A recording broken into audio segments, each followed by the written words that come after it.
আমরা চারজন বিব্যাচ এক লগে ম্যাচ স্টার্ট দিচ্ছি আর দেখা যাক আমাদের ম্যাচের ভিত্তি স্টার্ট করে কিনা। আমাদের সাথে আছে Bangladesh top one and Faruk ভাই এবং আছে সোয়াইট কুইন।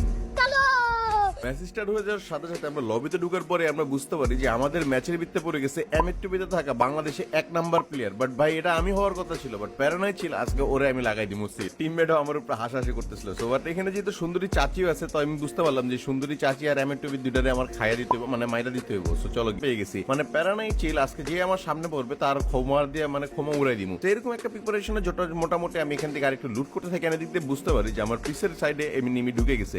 এন্ড যেহেতু আমাদের এখানে সব pro player and Bangladesh top one Faruk ভাই এবং সোয়াইট কুইং এর মতো প্রো প্লেয়ার আমার টিমের মধ্যে সাথে আছে, তার মানে ওদেরকে ব্যাকআপে তেমন দরকারই নেই। এন্ড সেকেন্ডের ভিতরে ওরা এখান থেকে সব ফিনিশ করে দেয়, যার কারণে আমি সামনের দিকে লুটের জন্য আগাই যাই। আপনার বুদ্ধি ভালো। তো আগাইতে আগাইতে হঠাৎ করে আমি খেয়াল করতে পারি যে বাংলাদেশ টপ ওয়ান, যে আমাদের বাংলাদেশের 1 নাম্বার বট নাম্বার ভাই, সে আমাদের এখানে 4টা প্লেয়ার আছে, 4টা প্লেয়ার থাকা সত্ত্বেও সে বিমা শক্তির ভিতরে ঢুকে গেছে। তো তারে ব্যাকআপ দেওয়ার জন্য তাড়াতাড়ি করে আমি যাচ্ছি, কারণ তারা তো জানে না এমএটটিভির নাম্বার 1 প্লেয়ার এখানে পড়ে গেছেন। এটা আমার জন্য একটা চ্যালেঞ্জ যে আমার থেকে ভালো স্নাইপার এই ম্যাচের ভিতরে কে পড়তে পারে ভাই। তো এর কারণে কিন্তু আমি এখান থেকে গাড়ি নিয়ে সোজা চলে এসেছেন দেখি এমএটটিভি এন্ড ওরেই আমি নাম্বার 1 প্লেয়ার মনে করতাম। বাট এটা তো ভাই দেখা যেতেছে যে আসলে ও প্লেয়ারটা ভালো ছিল।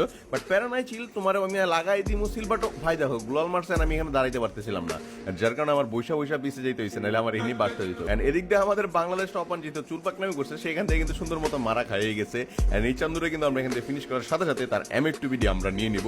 এন্ড এটা বলা যায় যে ফ্রিতে আমি 2টা এমএটটিভি পেয়ে গেছি, মানে ভাই গেরিনা ভাই ও আমারে পাঠাইছিল আমার এমএটটিভি দেওয়ার জন্য। সো প্যারা নাই। এন্ড এদিক দিয়ে আমাদের ফারুক ভাই তো কি বটলা ফারুক গেছে, দেখো আমি বলতে বলতে বটলা ফারুক ভাই এখানে চলে গেছে। বাট প্যারা নাই ছিল এখানে সোয়াই কুইং এর সাথে কিন্তু আমরা একটা কুইং গেম খেলে দিব, মানে একটা ভাই নামছে মাত্র। আচ্ছা প্যারা নাই দেখো একটা লাগাই দিছে ভাই, ও হ্যান্ডগান দিয়ে ভাই ওর কাছে মেবি থমসন থাকলে আমরা সবাই দিত, এটাও মনে করতে পারে, বাট এটা সম্ভব না, জানো না যে এমএটটিভি কিং মানে গেমিং। তো যাই হোক এখান থেকে কিন্তু আমরা এখান থেকে 2টা কিল উঠাই নিছি। এখান থেকে আমাদের বটলা ফারুক ভাইরে রিভাইভ দিতে হবে। আর এদিক দিয়ে শুনতেছে যে আমাদের যে সোয়াই কুইং আছে তার ওদিক দিয়ে কিন্তু এনিমি ঢুকে গেছে, তার সাথে একটা ফাইট হইতেছে। আর আগে চিন্তা করলাম যে রিভাইভ তো দেওয়া খুবই ইজি হয়ে যাবে, বাট একটা সাপোর্ট দিয়ে দিই, নাহলে এই জন্য মারাটাও খাইতে পারে। তো এটার চিন্তা করে কিন্তু আমি সুন্দর মতো এখানে ভাই একটা লাগাইছেন দেখো, এর কারণে কিন্তু মাগানের কারণে শেষ করতে পারছে। তো চলো আমরা এখান থেকে সুন্দর মতো আমাদের রিভাইভটা করে দিই।